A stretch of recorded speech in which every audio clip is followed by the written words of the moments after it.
നമസ്കാരം. Astrology master ക്ലാസ്സിൻ്റെ ഇന്നത്തെ അധ്യായത്തിലേക്ക് ഏവർക്കും സ്വാഗതം. നമ്മൾ ഇന്ന് 7ാം ഭാവത്തിൻ്റെ നാഥനായിരിക്കുന്ന ഗ്രഹം, 7ാം ഭാവാധിപനായിരിക്കുന്ന ഗ്രഹം 8ൽ നിന്നാൽ എന്താണ് ഫലം എന്നുള്ളത് നോക്കാം. പോസിറ്റീവായിട്ടുള്ള കാര്യങ്ങളിൽ നിന്ന് തന്നെ തുടങ്ങാം. അപ്പോൾ ഇന്നത്തെ അധ്യായത്തിലേക്ക് എല്ലാവരും വരിക. സ്വാഗതം.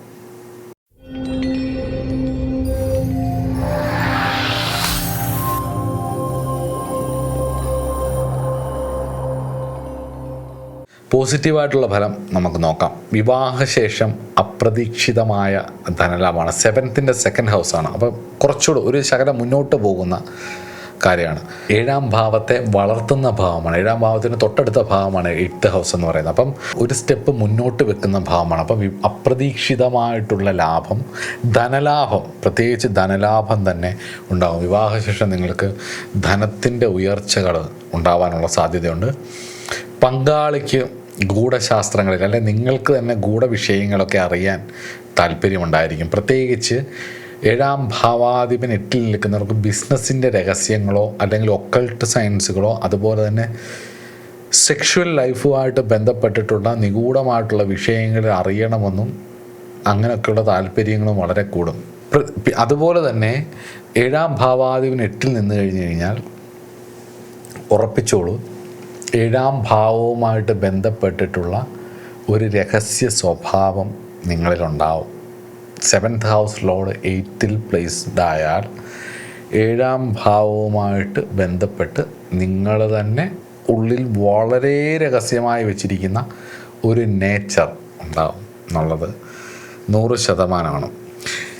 അത് നല്ലത് തന്നെയാണ്, മോശം എന്നൊന്നുമില്ല. അത് ഓരോ വ്യക്തികൾക്കും ഓരോ സ്വഭാവമുണ്ട് അവരുടെ കർമ്മഫലം അനുസരിച്ച്. അപ്പം പൂർവ്വജന്മത്തിലെ ഇൻകംപ്ലീറ്റഡ് ആയിട്ടുള്ള വാസനകൾ, ചില ഫാൻറ്റസികൾ, ചില ലൈംഗിക ഇഷ്ടങ്ങൾ ഒക്കെ ഉള്ളിൽ ഒതുക്കി വെച്ചിട്ടുണ്ടാവും എന്നുള്ളതാണ്.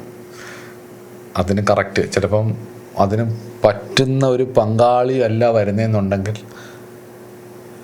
നിങ്ങളത് രഹസ്യമായി നിങ്ങളുടെ ഉള്ളിൽ തന്നെ അത് ഒതുങ്ങിയിരിക്കുകയും ചെയ്യും. അപ്പോൾ വളരെ അപൂർവമായി മാത്രമല്ല, അപൂർവമായ സാഹചര്യങ്ങളിൽ മാത്രം പുറത്തേക്ക് കൊണ്ടുവരുന്ന ഒരു ക്യാരക്ടർ 7th ഹൗസിലൂടെ 8ൽ നിന്നാലുണ്ടാവും എന്നാണ് ചില നിരീക്ഷകർ പറയുന്നത്. അപ്പം നെഗറ്റീവായിട്ടുള്ള കാര്യങ്ങൾ നോക്കാം. 7th ഹൗസിലോട് ആയുർഭാവത്തിൽ നിന്നാൽ, കളത്രഭാവാധിപൻ ആയുർഭാവത്തിൽ നിൽക്കുമ്പം അപ്രതീക്ഷിതമായിട്ടുള്ള ധനലാഭമൊക്കെ ഉണ്ടാവുമെങ്കിലും പങ്കാളിയുടെ വിയോഗമോ ദാമ്പത്യ ജീവിതത്തിൽ വിരഹം അനുഭവിക്കാനോ റിലേഷൻഷിപ്പ് ട്രോമ, നമ്മുടെ ഇന്നത്തെ ഭാഷയിൽ പറഞ്ഞ നല്ല തേപ്പ് മേടിക്കാനോ ചതി പറ്റാനോ ഉള്ള യോഗമാണത്. അല്ലെങ്കിൽ വിട്ടുമാറാത്ത രോഗങ്ങൾ, സമാധാനം കിട്ടാൻ വേണ്ടിയിട്ടൊരു പക്ഷേ ഉണ്ടാവുന്ന രഹസ്യമായിട്ടുള്ള ബന്ധങ്ങൾ അല്ലെങ്കിൽ രഹസ്യമായിട്ടുള്ള സ്വഭാവങ്ങൾ. 7th ഹൗസിലോട് 8ൽ നിന്ന് കഴിഞ്ഞ് കഴിഞ്ഞാൽ ആഗ്രഹത്തിനനുസരിച്ച് സാഹചര്യം വരാത്തത് കൊണ്ട് തന്നെ ഉണ്ടാകാവുന്ന, ലഗ്നത്തിൻ്റെ 8ാം ഭാവമാണ്, ലഗ്നത്തിൻ്റെ നാശസ്ഥാനമാണ്. അപ്പോൾ 7th ഹൗസിലോട് 8ൽ നിൽക്കുമ്പോൾ നിങ്ങൾക്ക് ആഗ്രഹങ്ങൾക്ക് നാശം വരുന്ന രീതിയിലുള്ള അവസ്ഥകൾ വരാം. എന്താഗ്രഹങ്ങളോ അങ്ങനെ വരുമ്പം അത് നിമിത്തമുണ്ടാവുന്ന മാനസിക സംഘർഷങ്ങളൊക്കെ ഉണ്ടാവാം. അതായത് സ്വയം ലിബിഡോ ഇല്ല എന്ന് നടിക്കുകയും എന്നാൽ ഉറപ്പായിട്ടും അത് ഉണ്ടാവുകയും ചെയ്യുമെന്നുള്ളതാണ്. ഏറ്റവും ശക്തമായിട്ടുള്ളൊരു കാർമിക് ലിങ്ക് എനിക്ക് മനസ്സിലായത് ഈ 7th ഹൗസിലൂടെ 8ൽ പോവുക, ശുക്രൻ 6-12 പോവുക, 7ാം ഭാവത്തിൽ ചൊവ്വയോ ശനിയോ രാഹുവും കൂടെ നിൽക്കുകയും ചെയ്താൽ ഡിവോഴ്സിനുള്ള സാധ്യത, ഡിവോഴ്സ് തന്നെ വേണമെന്നൊന്നുമില്ല. ഇപ്പോൾ ആൾക്കാർ പറയുന്നത് കല്യാണം കഴിക്കാൻ ഭയങ്കര ഭയമാണെന്ന് പറഞ്ഞിട്ടാണ്.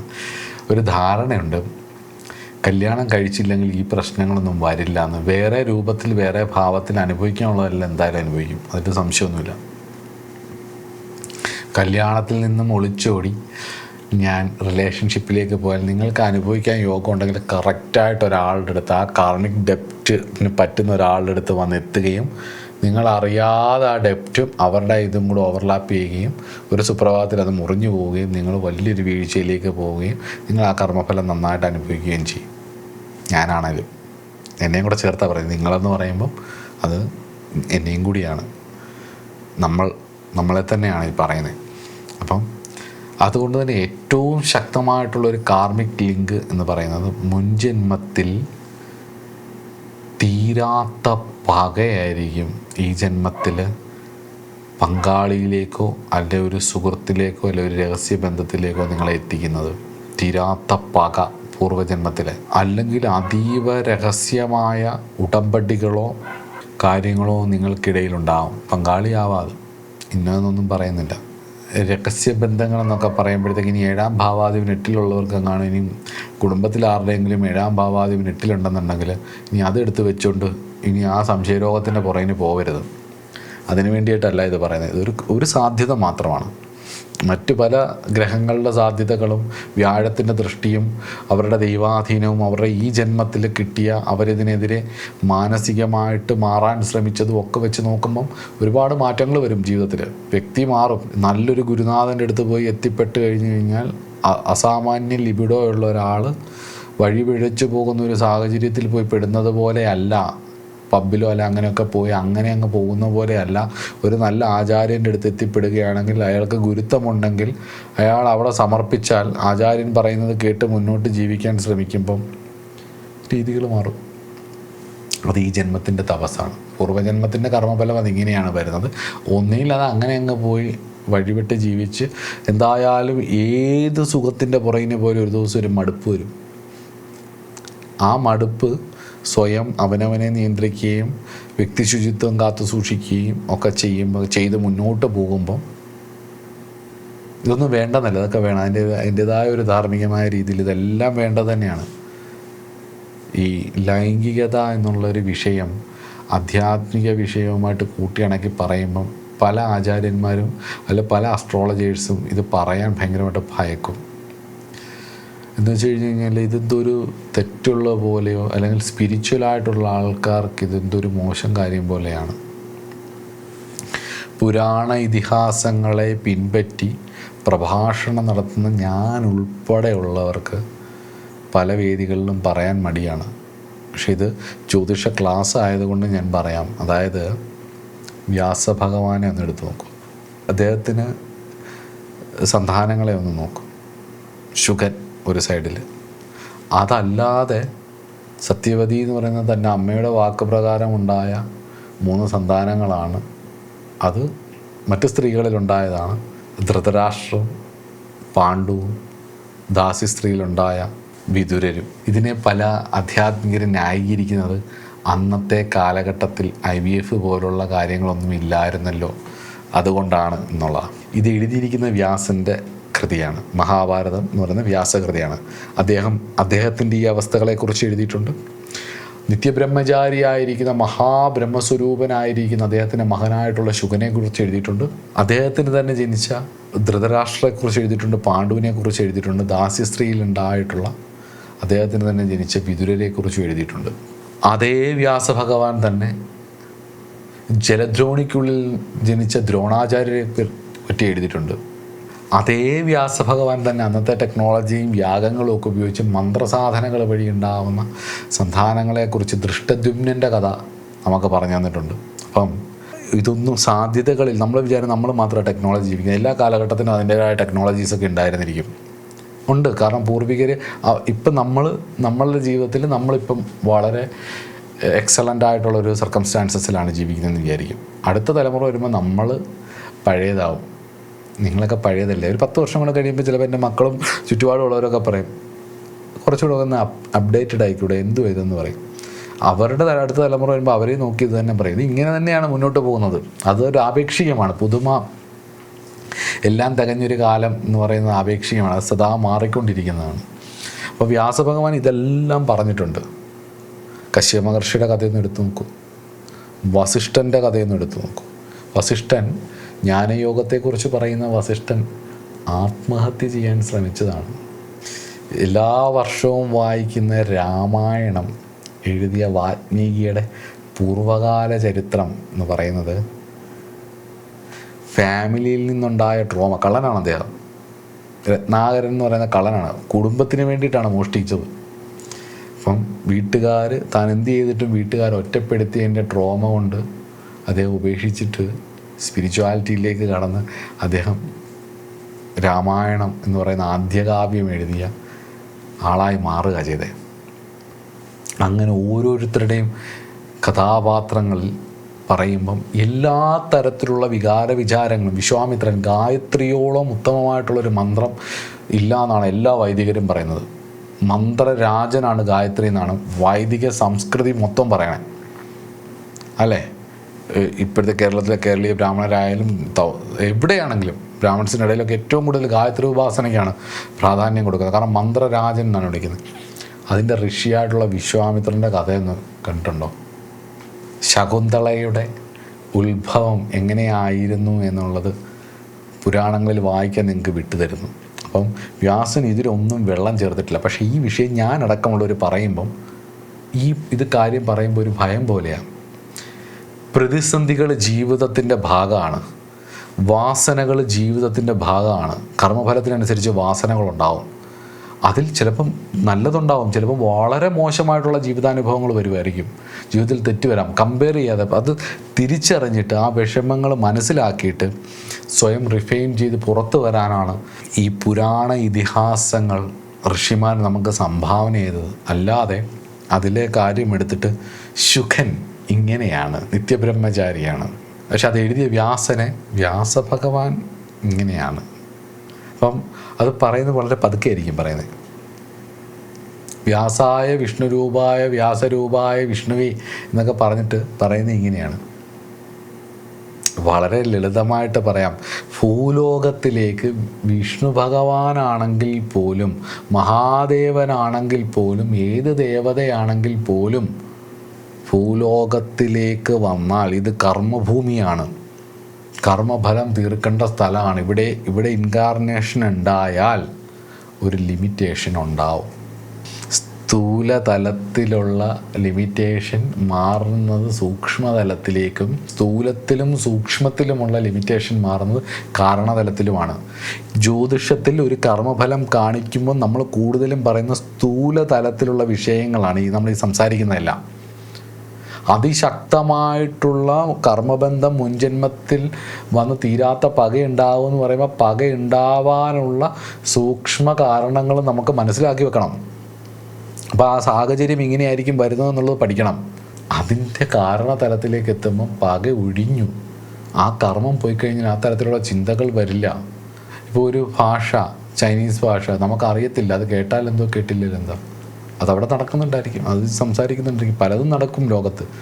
നമ്മുടെ ഉള്ളിൽ ആ സോഫ്റ്റ്വെയർ അൺഇൻസ്റ്റാൾ ചെയ്യപ്പെട്ടാൽ, ആ സോഫ്റ്റ്വെയർ ക്രാഷ് ആയി കഴിഞ്ഞാൽ, പകയുണ്ടാവുന്ന ഒരു സോഫ്റ്റ്വെയർ നമ്മുടെ ഉള്ളിൽ നിന്ന് ക്രാഷ് ആയി കഴിഞ്ഞ് കഴിഞ്ഞാൽ, അല്ലെങ്കിൽ അൺഇൻസ്റ്റാൾ ചെയ്യപ്പെട്ട് കഴിഞ്ഞ് കഴിഞ്ഞാൽ, ചുറ്റുപാടുള്ളവർക്ക് പകയുണ്ടായാൽ എന്തോ ഇല്ലേലെന്താ, നമ്മൾ വളരുക എന്നുള്ളതല്ലേ ഏറ്റവും പ്രധാനം. പുരാണ കഥകളിൽ ഏറ്റവും പ്രധാനപ്പെട്ട ഒരു കാര്യമാണ് ഞാനീ പറഞ്ഞത്. അതുകൊണ്ട് ഞാനിത് എടുത്തു പറയാൻ കാരണം ഈ 7th ഹൗസ് പറയുമ്പം അത് 8th ഹൗസുമായിട്ടൊക്കെ ബന്ധപ്പെടുത്തി പറയുമ്പം ആൾക്കാർക്ക് ഒരു വേറെ എന്തോ പറയുന്ന പോലെയാണ്, എന്തോ ഒരു ഭയം പോലെയാണ്. എനിക്കും ഉണ്ട് ഭയം. കാരണം എന്ന് വെച്ച് കഴിഞ്ഞ് കഴിഞ്ഞാൽ മുക്കിനും മൂലയ്ക്കും ജ്യോതിഷികളെയും ആധ്യാത്മികരെയും ഒക്കെ ലൈംഗിക പീഡന കേസിൽ പിടിക്കുന്ന ഒരു കാലഘട്ടത്തിലൂടെയാണ് കടന്നു പോകുന്നത്. അതുകൊണ്ട് തന്നെ ഞാൻ കൂടുതലും ഓൺലൈൻ കൺസൾട്ടേഷൻസാണ് എടുക്കുന്നത്. എൻ്റെ ഒരു 90% കൺസൾട്ടേഷൻ ഓൺലൈനിലാണ്. നേരിട്ട് വന്ന് ഒരു ഡയറക്റ്റ് കൺസൾട്ടേഷൻ എടുക്കുന്ന ഫുൾ ക്യാമറ സർവീലൻസിലാണ് ആ കൺസൾട്ടേഷൻ എടുക്കുന്നത്, ഫുള്ള് റെക്കോർഡിംഗ് ആണ്. അങ്ങനെയാണ് ചെയ്യുന്നത് നമ്മൾ. ഇത് പ്രത്യേകിച്ച് ഒരു ഹിന്ദുവിൻ്റെ ആയതുകൊണ്ട് അത് പറയാൻ 2-3 ദിവസം എല്ലാ ചാനലുകളും ആഘോഷിക്കും. ഉള്ളവരെക്കാട്ടിലും കൂടുതൽ ഹിന്ദു ആയിട്ടുള്ളൊരു അസ്ട്രോളജറുടെ ഒക്കെ വന്നു കഴിഞ്ഞാൽ വളരെ പെട്ടെന്നാണ് അതിൻ്റെ ആഘോഷം നടക്കുന്നത്. അപ്പം അങ്ങനൊരു സാഹചര്യത്തിലൂടെയാണ് കടന്നു പോകുമ്പോൾ സ്വാഭാവികമായിട്ട് നമ്മളെപ്പോലുള്ളൊരു ഭയക്കും. ആരെ അടുപ്പിക്കാൻ തന്നെ ഭയം വരും. ഒരു പ്രാവശ്യം അല്ലെങ്കിൽ 2 പ്രാവശ്യത്തിൽ കൂടുതൽ വിളിക്കുമ്പോൾ തന്നെ നമുക്ക് പേടിയായി തുടങ്ങും. കാരണം അത്ര ഭയമാവും നമുക്ക്. കാരണം കാലം അത്രയും മോശമാണ്.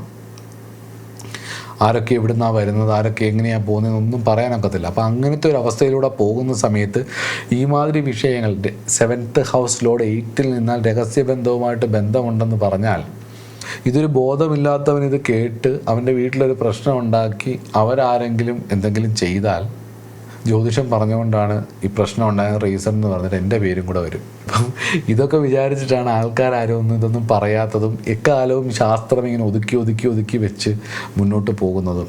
അതുകൊണ്ട് തന്നെയാണ് ഞാൻ പറയുന്നത്, ഇതൊരു അറിവിന് വേണ്ടിയിട്ടാണ്, മനസ്സിലാക്കാൻ വേണ്ടിയിട്ടാണ്, ഇത് പകർന്നു കൊടുക്കണമെന്നുള്ള, ഇത് നശിച്ചു പോകരുത്, ഈ അറിവ് പകർന്നു കൊടുക്കണം എന്നുള്ള ഒരു ജിജ്ഞാസയുടെയും ഈ ശാസ്ത്രം ആരെങ്കിലുമൊക്കെ ഉപയോഗിക്കണമെന്നും അടുത്ത തലമുറയിലേക്ക് എത്തണമെന്നും നമ്മളൊക്കെ കോൺട്രിബ്യൂട്ട് ചെയ്യുന്നതിനെക്കാട്ടിലും കൂടുതൽ കുട്ടികൾ, പുതിയ തലമുറയിലെ കുട്ടികൾ ഇതിലേക്ക് ഒരുപാട് ഗവേഷണങ്ങൾ നടത്തണമെന്നും ഒക്കെ, മനുഷ്യന് ഇനിയും വരാൻ പോകുന്ന കാലയളവിൽ മനുഷ്യൻ ഏറ്റവും കൂടുതൽ അവർക്കൊരു സാന്ത്വനത്തിന് വേണ്ടി, അവർക്കൊരു കൂട്ടിന് വേണ്ടി, അവരെ കേൾക്കാൻ ഒരാളിന് വേണ്ടി, അവരുടെ പ്രതിസന്ധികളെ തരണം ചെയ്യാനൊരു അത്രയും മനോബലമുള്ള, അവരെ ഹീൽ ചെയ്യാനുള്ള ആൾക്കാരെ ആയിരിക്കും ഒരു പക്ഷേ അടുത്ത വരും കാലങ്ങളിൽ ആൾക്കാർ ഏറ്റവും കൂടുതൽ അന്വേഷിക്കുന്നത്.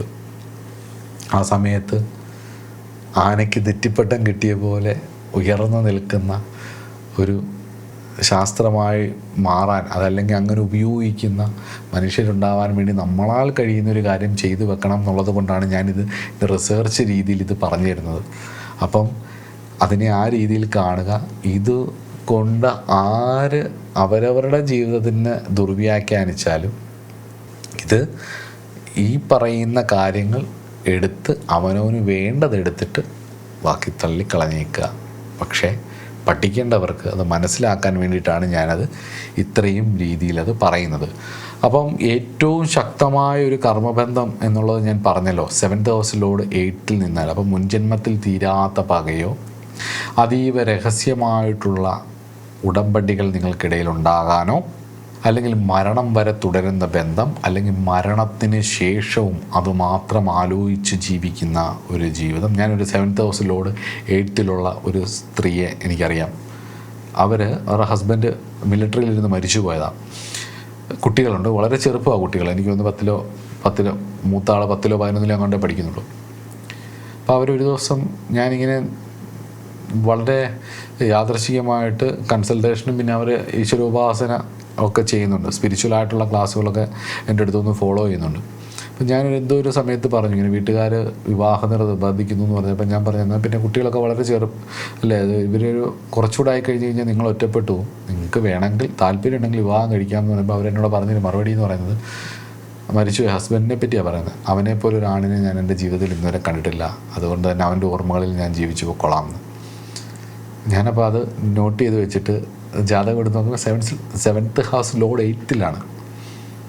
അത് മാത്രമല്ല ശുക്രനും 8ല്ല. അപ്പോൾ ഈ ഒരു ഫിലോസഫി, ഈ ഒരു പ്രമാണം നിങ്ങൾക്കവിടെ ഉപയോഗിക്കാം. മരണത്തിന് ശേഷവും ഈ ബന്ധം മുന്നോട്ട് പോവുകയും ചെയ്യും എന്നുള്ളതാണ്.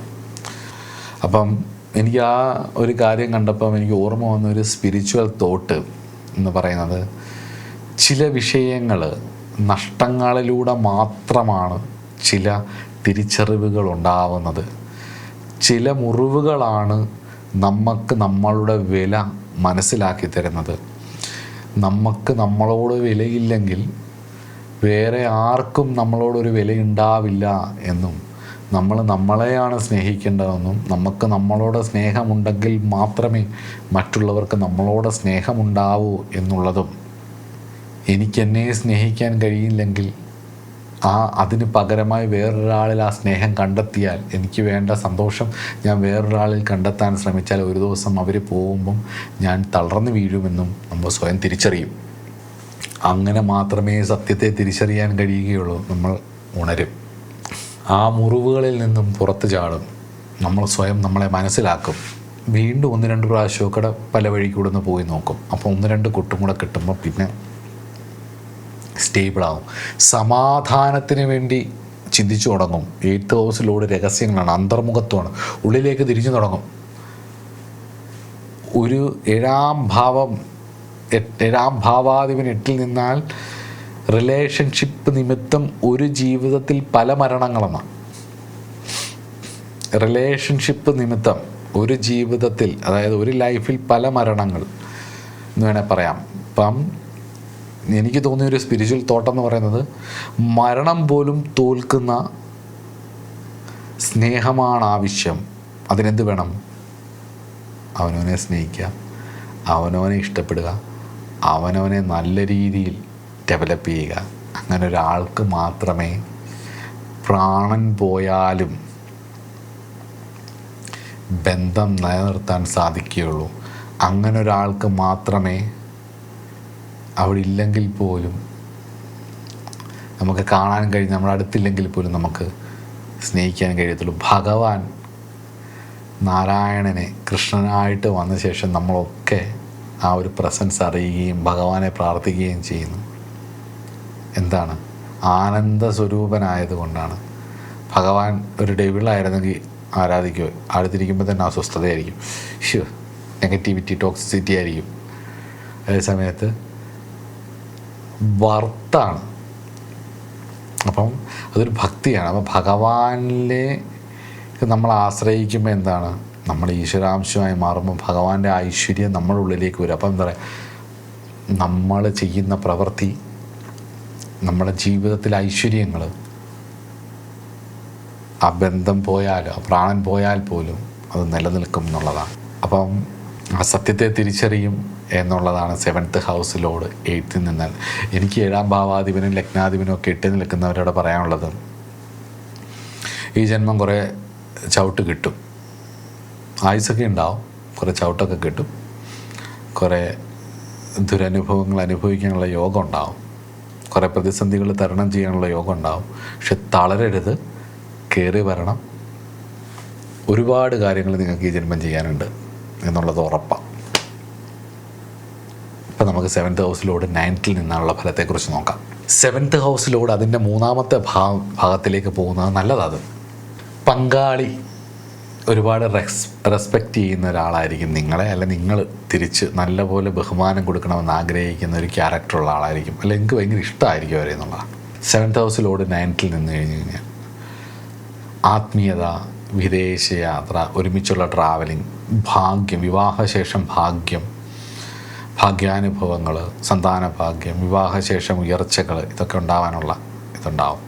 7th ഹൗസിലോടായിട്ട് രവിയാണ് 9ൽ വരുന്നതെങ്കിൽ മാത്രമേ ഉള്ളൂ പ്രശ്നം. 7th ഹൗസിലോടായിട്ട് രവി 9ൽ വരിക, അതായത് കുംഭൻ രാശിക്ക് 7ാം ഭാവാധിപൻ രവിയാണ്. അത് 9ൽ വരുന്നത് നീചനാണ്. വിവാഹശേഷം അച്ഛൻ മരിച്ചു പോകാനുള്ളൊരു യോഗം പലയിടത്തും ഞാൻ കണ്ടിട്ടുണ്ട്. ഇല്ലെങ്കിൽ 9th രവി വരുമ്പം, അത് ധനുവിനാണ് വരുന്നത്, ധനുവിന് ക്ഷേത്ര ബലവാനായിട്ട് അവിടെ വരുന്ന സമയത്ത് വിവാഹശേഷം ബുദ്ധിമുട്ടുകൾ, അച്ഛന് ബുദ്ധിമുട്ടുകൾ വരുന്നത് കണ്ടിട്ടുണ്ട്. അപ്പോൾ എന്തായാലും ഈ കുംഭൻ രാശിക്ക് മാത്രം അത് കൊള്ളില്ല. 7th ഹൗസിലോട് 9th വരുമ്പം രവി ആയിരിക്കും, അത് നീചനായപ്പോൾ അച്ഛന് ബുദ്ധിമുട്ട് വരുന്നത് കണ്ടിട്ടുണ്ട്. പക്ഷെ അതിനപ്പുറമായിട്ട് ഭാഗ്യങ്ങൾ വന്നു ചേരും, ഐശ്വര്യങ്ങൾ വന്നു ചേരും, അച്ഛൻ്റെ ഉപദേശങ്ങൾ ഗുണകരമാവും. നിങ്ങളുടെ വിവാഹ ജീവിതത്തിൽ ഒന്നീ ഭാര്യയുടെ അച്ഛൻ അല്ലെങ്കിൽ ഭർത്താവിൻ്റെ അച്ഛൻ ആരുടെയെങ്കിലും ഒക്കെ അനുഗ്രഹങ്ങളും ആശീർവാദങ്ങളും അവരുടെ വിയർപ്പൊഴുക്കിയുള്ള സമ്പത്തുകളും ഒക്കെ കിട്ടി നിങ്ങൾക്ക് സപ്പോർട്ടീവ് സിസ്റ്റമായിട്ട് വരികയും ചെയ്യും. പിന്നെ 9ാം ഭാവം കൂടെ നല്ലതായിരിക്കണം കേട്ടോ, ഇല്ലെങ്കിൽ ദോഷമായിട്ടായിരിക്കും വരുന്നത്, ഇൻഫ്ലുവൻസ് നെഗറ്റീവായിട്ടായിരിക്കും വരുന്നത്. അപ്പം അത് നോക്കണം, രണ്ടും കൂടെ നോക്കണം. ഇതൊരു ഭാവം മാത്രം പറയുന്നുണ്ട്, ഇതൊരു വലിയ ശാസ്ത്രമായതുകൊണ്ട് അത്യാവശ്യം ഒന്ന് പറഞ്ഞു പോകാനേ പറ്റത്തുള്ളൂ. അപ്പോൾ നിങ്ങളത് ഉപയോഗിക്കണം. ഇത് അങ്ങനെ അല്ലല്ലോ, എൻ്റെ 7ാം ഭാവാധിപൻ 9 എന്നിട്ട് എനിക്ക് അച്ഛനിൽ നിന്ന് ദുരിതമാണെങ്കിൽ അപ്പോൾ 9ാം ഭാവം കൂടെ നോക്കണം. 9ാം ഭാവത്തിൽ നിൽക്കുന്ന ഗ്രഹം ഭാവാധിപൻ, അതിൻ്റെ കാരകൻ, ഇതുകൂടെ നോക്കിയിട്ട് വേണം ഒരു ഭാവം ചിന്തിക്കുമ്പോൾ ആ ഭാവവുമായിട്ട് ബന്ധപ്പെട്ട മറ്റൊരു ഭാവത്തിൻ്റെ കാര്യം വരുമ്പം അതുമായിട്ടൂടെ ഒന്ന് കണക്ട് ചെയ്ത് ചിന്തിക്കണം കേട്ടോ. അടുത്തത് നെഗറ്റീവായിട്ടുള്ള കാര്യം, പങ്കാളിക്ക് മതപരമായിട്ടുള്ള കാര്യങ്ങളിൽ കടുംപിടുത്തം വരാനുള്ള ഇതുണ്ട്. കുറച്ച് ഓർത്തഡോക്സ് ആയിട്ടുള്ള ചിന്താഗതികൾ വന്നിട്ട് റിലീജിയസ് ആയിട്ടുള്ള പ്രശ്നങ്ങൾ ഉണ്ടാവാൻ, അത് നിമിത്തമുള്ള അടി ഉണ്ടാവാം. ആത്മീയതയോടൊപ്പം തന്നെ ഭൗതികതയും കൊണ്ടുപോകുന്നതാണ് യഥാർത്ഥ ആത്മീയത എന്ന് ഋഷിമാർ നമുക്ക് പറഞ്ഞു തന്നിട്ടുണ്ട്. ജീവിത നിരപേക്ഷമായിട്ടുള്ളൊരു ആധ്യാത്മികത അഭാരതീയമാണ് വാസ്തവത്തിൽ. അത് നമുക്ക് കാണിച്ചു തന്നാണ് ഋഷിമാരുടെ ജീവിത ചരിത്രങ്ങൾ വെച്ചിട്ട്. അവരുടെ വീഴ്ചകളെ അവർ പറയാൻ മടിച്ചിരുന്നില്ല, അവരുടെ വിജയങ്ങളെ അവർ പറയാൻ മടിച്ചിരുന്നില്ല. ശുഗൻ്റെ വിജയങ്ങൾ പറഞ്ഞപ്പോൾ ശുഗൻ ജനക മഹാരാജാവിൻ്റെ സദസ്സിൽ വന്നിട്ട് ഉള്ള ചില കാര്യങ്ങളെക്കുറിച്ച് പറയുന്നുണ്ട്. വ്യാസഭഗവാന്റെ തപസ്സിനെക്കുറിച്ചും മഹാമേധാശക്തിയെക്കുറിച്ചും അദ്ദേഹം തന്നെ എഴുതിയിട്ടുണ്ട്. അദ്ദേഹത്തിൻ്റെ ഒരു കഥാപാത്രം അദ്ദേഹത്തിൻ്റെ കൃതികളിൽ അദ്ദേഹത്തിൻ്റെ വീഴ്ചകളെക്കുറിച്ചും അദ്ദേഹം എഴുതിയിട്ടുണ്ട്. വിശ്വാമിത്രനെക്കുറിച്ചും വസിഷ്ഠനെക്കുറിച്ചും ശ്രീരാമചന്ദ്രനെക്കുറിച്ചും എഴുതുമ്പം അവരുടെ കഴിവുകളും മാത്രമല്ല എഴുതുന്നത്, അവരുടെ വീഴ്ചകളും അതിലെഴുതുന്നുണ്ട്. അപ്പം നമ്മളുടെയൊക്കെ ജീവിതം ഒരു കഥയായി നമ്മൾ സ്വയം എഴുതിയാൽ നമ്മളുടെ കഴിവുകൾ മാത്രമല്ല അവിടെ എഴുതാനുള്ളത്, നമ്മുടെ പരാജയങ്ങളും കാണും. പരാജയങ്ങളെ അംഗീകരിക്കാത്തിടത്തോളം കാലം സ്വയം മറ്റുള്ളവർ അംഗീകരിക്കുക എന്നുള്ളത് വേറെ, അവനവൻ അംഗീകരിക്കാത്തിടത്തോളം കാലം ജീവിതത്തിൽ തോൽവിയായിരിക്കും ഫലം എന്നുള്ളതാണ്. എന്തുണ്ടെങ്കിലും ആസ്വദിക്കാൻ പറ്റാത്ത അവസ്ഥയാവും. കാരണം ഉള്ളിലെ ഇരുന്ന് നമ്മുടെ യഥാർത്ഥ സ്വഭാവവും നമ്മളും തമ്മിൽ, നമ്മുടെ ഉള്ളിലിരിക്കുന്നതും തമ്മിലുള്ള സംഘർഷം, കോൺഫ്ലിക്റ്റ്, ബുദ്ധിമുട്ടുണ്ടാകും. അത് അംഗീകരിക്കുക എന്നുള്ളത് തന്നെയാണ് ഏറ്റവും പ്രധാനപ്പെട്ട കാര്യം. അപ്പം ഭൗതികവും ആധ്യാത്മികതയും രണ്ടല്ല, ഒന്നാണ്. ഭാരതീയമായ കാഴ്ചപ്പാട്. സന്യാസമല്ല ഗൃഹസ്ഥാശ്രമം എന്നാണ് പറയുന്നത്. സന്യാസമല്ല. സന്യാസം ഒരു ദീക്ഷയിലൂടെ മാത്രം കിട്ടുന്ന അവസ്ഥയല്ല. യോഗ്യതയില്ലാത്ത പലരും ദീക്ഷയിലൂടെ മാത്രം സന്യാസം സ്വീകരിച്ചിട്ടുണ്ടെങ്കിൽ കന്യാകുമാരി മുതൽ അങ്ങ് നോർത്ത് ഇന്ത്യയിൽ അങ്ങ് ബദരീനാഥിൻ്റെ അറ്റം വരെ മഹാഭാരതം എഴുതി വ്യാസഗുഹ വരെ പോയിട്ടുള്ളത് കൊണ്ട്, ഒരുപാട് സന്യാസാശ്രമങ്ങളിലൂടെ കടന്നു പോയിട്ടുള്ളത് കൊണ്ട് മഹാതേജസ്വികളായിട്ടുള്ള സന്യാസിമാരെ കണ്ടതിനോടൊപ്പം തന്നെ നിവർത്തികേട് കൊണ്ട് സന്യാസം സ്വീകരിച്ച അനവധി പേരെയും കണ്ടിട്ടുണ്ട്. ഗൃഹസ്ഥർ ഏതുപോലെയാണോ ജീവിതത്തിൽ നിന്ന് ഒളിച്ചോടാൻ വേണ്ടി സ്പിരിച്വാലിറ്റി ഒരു മറയാക്കുന്നത്, അതുപോലെ ഞാൻ ഈ കാലഘട്ടത്തിൽ ഇതൊക്കെ പറയാൻ പറ്റുമോ എന്ന് എനിക്കറിയില്ല. കാരണം ഭാരതീയ ധർമ്മത്തെ കുറ്റം പറഞ്ഞാൽ ഇനി ഞാനും, പക്ഷേ സന്യാസവേഷത്തിലാണ് രാവണൻ സീതാദേവിയെ അപഹരിച്ചുകൊണ്ട് പോകാൻ വരുന്നത്. ഭാഗവതത്തിൽ പൃഥുമഹാരാജാവിൻ്റെ കഥയാണെന്ന് തോന്നുന്നു, എനിക്ക് കൃത്യമായിട്ട് ഓർമ്മ കിട്ടുന്നില്ല, ഞാൻ കുറച്ച് കാലമായത് വായിച്ചിട്ട്. അതിൽ ദേവേന്ദ്രൻ അദ്ദേഹത്തിൻ്റെ യാഗം മുടക്കാൻ വേണ്ടിയിട്ട് കുറേ ആൾക്കാരെ അയക്കും, കുറേ പൈശാചികരായിട്ടുള്ള ആൾക്കാരെ, പിശാചഗണത്തിൽപ്പെടുന്ന, അല്ലെങ്കിൽ ദ്രോഹം ചെയ്യാൻ വേണ്ടിയിട്ട്. പിശാച് എന്ന് പറയുന്ന വാക്കിൻ്റെ അർത്ഥം വേറെ ഒരു അർത്ഥമാണ്. അപ്പം ഈ ഒരു പൃഥുമഹാരാജാവിൻ്റെ യാഗം മുടക്കാൻ വേണ്ടിയിട്ട് അങ്ങനെയുള്ള അയക്കുമ്പം അവർ വരുന്ന വേഷങ്ങൾ പലതും സന്യാസിമാരുടെയും പൂജാരികളുടെയാണ്. ഭാഗവതത്തിൽ വ്യാസഭഗവാൻ പറഞ്ഞാണ്. എത്രയോ നൂറ്റാണ്ടുകൾക്ക് മുമ്പ് എഴുതിയ ഗ്രന്ഥമാണെന്ന് ആലോചിച്ച് നോക്കണം. എനിക്ക് ആ പൃഥുമഹാരാജാവിൻ്റെ തന്നെ ആണോ എന്നറിയില്ല, നിങ്ങളതൊന്ന് റെഫർ ചെയ്യണം. അപ്പം സാന്ദർഭികവശാൽ ഞാനത് പറഞ്ഞു എന്നേ ഉള്ളൂ. പക്ഷേ ഭാഗവതത്തിൽ ഇങ്ങനൊരു കഥയുണ്ട്. അശ്വമേധയാഗം നടക്കുന്നൊരു ഭാഗത്താണ് മഹാഭാഗവതത്തിൽ. 99ാമത്തെ അശ്വമേധയാഗത്തിന് മുമ്പാണ് ദേവേന്ദ്രൻ ഇങ്ങനെ നടക്കുന്നത്. 100 അശ്വമേധയാഗം രാജാക്കന്മാർക്കാണത് ചെയ്യാനുള്ള അധികാരം. അത് ആ ഭാഗത്ത് പറയുന്നൊരു കഥയാണത്. മഹാഭാഗവത മൂലഗ്രന്ഥത്തിലുള്ളതാണിത്. അപ്പം അതിൽ ഇത് വിധ്വംസന കാര്യങ്ങളുമായിട്ട് വരുന്നതെല്ലാം ഈ പറഞ്ഞ സന്യാസ വേഷത്തിലും ആധ്യാത്മിക വേഷത്തിലുമാണ്. അപ്പം വേഷമല്ല സ്പിരിച്വാലിറ്റിയെ കാണിക്കുന്നത് എന്നുള്ളത് എത്രയോ നൂറ്റാണ്ടുകൾക്ക് മുമ്പ് എഴുതിയ ഗ്രന്ഥത്തിൽ വ്യാസഭഗവാൻ, വിഷ്ണു സ്വരൂപനായിരിക്കുന്ന വ്യാസഭഗവാൻ നമുക്ക് പറഞ്ഞു തരുന്നു. വേഷഭൂഷാദികളിലോ ഈ നെറ്റിയിലെ കുറിയിലോ എൻ്റെ കഴുത്തിൽ കിടക്കുന്ന പോലത്തെ പൂണൂലിലോ അല്ലെങ്കിൽ ഞാൻ പറയുന്ന ഈ വിഷയത്തിലെ ചടുലതയിലോ ആകർഷണത്തിലോ ഒന്നുമല്ല സ്പിരിച്വാലിറ്റി ഇരിക്കുന്നത്. സ്പിരിച്വാലിറ്റി എന്ന് പറയുന്നത് ആന്തരികമായിട്ടുള്ള വളർച്ചയാണ്, വ്യക്തിയുടെ ഉയർച്ചയാണ്. അതും എങ്ങനെ നമ്മൾക്ക് മനസ്സിലാവും? ഇന്ന് ഏറ്റവും കൂടുതൽ ദീക്ഷ കാശ് കൊടുത്ത് വിൽക്കുന്ന കാലഘട്ടത്തിലാണ്, സ്പിരിച്വാലിറ്റി വിൽക്കുന്ന കാലഘട്ടത്തിലാണ്. ഞാനിത് പറയുമ്പം ചിലപ്പോൾ ആൾക്കാർ പറയും നിങ്ങളും കൺസൾട്ടേഷൻ പൈസ മേടിച്ചല്ലേ ചെയ്യുന്നതെന്ന്. അതെ, എനിക്ക് വേറെ വഴിയില്ല ജീവിക്കാൻ. ഇതെൻ്റെ പ്രൊഫഷനാണ്. ഞാൻ നിങ്ങൾക്ക് വെക്കുന്ന ഈ വീഡിയോ ഇത്രയും ക്ലാരിറ്റിയോടെ എനിക്ക് നിങ്ങളുടെ മുന്നിലേക്ക് കൊണ്ടുവരണമെങ്കിൽ, ഈ അറിവ് എനിക്ക് നിങ്ങൾക്ക് പകർന്നു തരണമെങ്കിൽ, എനിക്ക് നിങ്ങൾ തരുന്ന, എൻ്റെ അടുത്ത് ആ കൺസൾട്ടേഷന് തരുന്ന ആ ധനം മാത്രമാണ് എൻ്റെ കുടുംബം.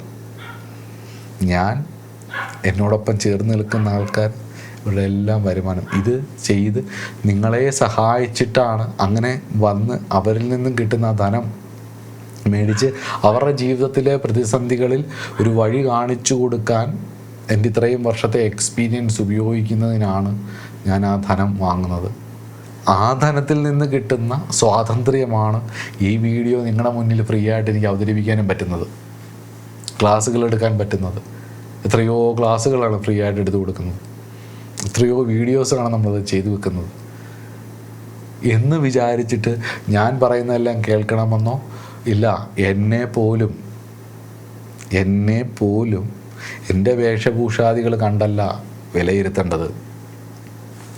സ്പിരിച്വാലിറ്റി എന്നുള്ളത് ആന്തരികമായിട്ടുള്ള ഒരു തെളിച്ചമാണ്. അതിന് ഇന്ന മതമെന്നോ ഇന്ന ജാതിയെന്നോ ഇന്ന രീതിയെന്നോ ഒന്നുമില്ല. ലോകാ സമസ്ത സുഖിനോ ഭവന്തു എന്നല്ലേ ഋഷിമാർ പറഞ്ഞിട്ടുള്ളത്, അല്ലേ? ആണോ? അപ്പം നമ്മൾ ഓരോ ദേശത്തിനും ഓരോ കാലത്തിനും അനുസരിച്ച് ഓരോ രീതികളുണ്ടാവും, വ്യത്യസ്ത ആശയങ്ങളുണ്ടാവും, വ്യത്യസ്ത രാഷ്ട്രീയങ്ങളുണ്ടാവും. ഇതൊക്കെ മാറുന്നതാണ്. 1947 രാഷ്ട്രീയമല്ല 2000 രാഷ്ട്രീയമല്ല 2025. ഈ രാഷ്ട്രീയമായിരിക്കത്തില്ല 2050. ഇതൊക്കെ സ്ഥിരം മാറിക്കൊണ്ടിരിക്കും. അതാത് കാലഘട്ടത്തിലെ നേതാക്കന്മാരും പല കാര്യങ്ങളും വരുമ്പോൾ ഇതൊക്കെ മാറിക്കൊണ്ടിരിക്കും. നിങ്ങളുടെ ജീവിതത്തിൽ നിങ്ങൾ എന്തിനാണ് വന്നത്?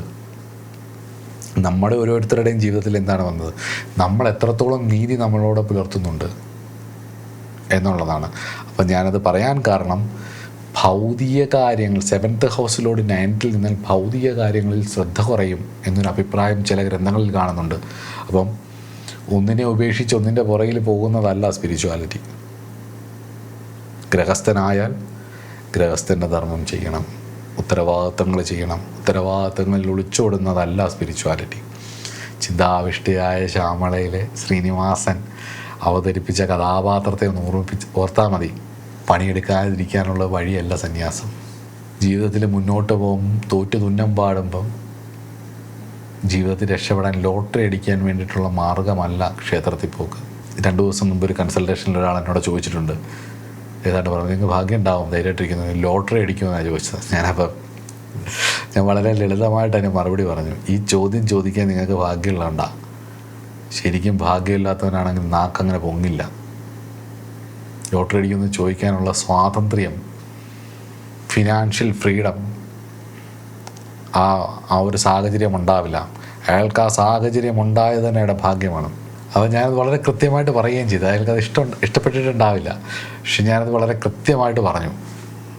അപ്പോൾ അത് എന്ന് പറയുന്നത്, അപ്പോൾ അതുകൊണ്ട് ജീവിതം നിരപേക്ഷമായിട്ടുള്ളതല്ല. നമ്മളെ മനസ്സിലാക്കുക, അതിനനുസരിച്ച് നമ്മുടെ ജീവിതം കണ്ടെത്തുക, വ്യക്തി ശുചിത്വത്തോടുകൂടി മുന്നോട്ട് പോകാൻ നോക്കുക. പോയാൽ ജീവിതം വിജയിക്കുകയും ചെയ്യും. 7th ഹൗസിലോട് 9th നിന്നാൽ ഏറ്റവും പ്രധാനപ്പെട്ട ഒരു കാര്യം എന്ന് പറയുന്നത്, കാർമിക് ലിങ്ക് എന്ന് പറയുന്നത്, മുൻജന്മങ്ങളിൽ നിങ്ങൾ ഒന്നിച്ച് തീർത്ഥാടനം നടത്തുകയോ അല്ലെങ്കിൽ ഒരേ ഗുരുവിൻ്റെ ശിഷ്യന്മാരായിരിക്കുകയോ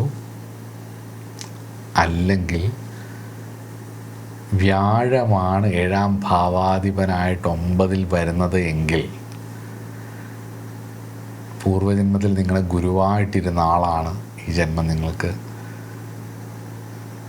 ഭാര്യയായിട്ടോ അല്ലെങ്കിൽ നിങ്ങളുടെ വഴികാട്ടിയായിട്ടിരുന്ന ആളാണ് ഈ ജന്മം നിങ്ങളുടെ പാർട്ട്ണറായിട്ട് വരുന്നത് എന്നുള്ളതും കൂടി ഓർത്തു വെക്കുക.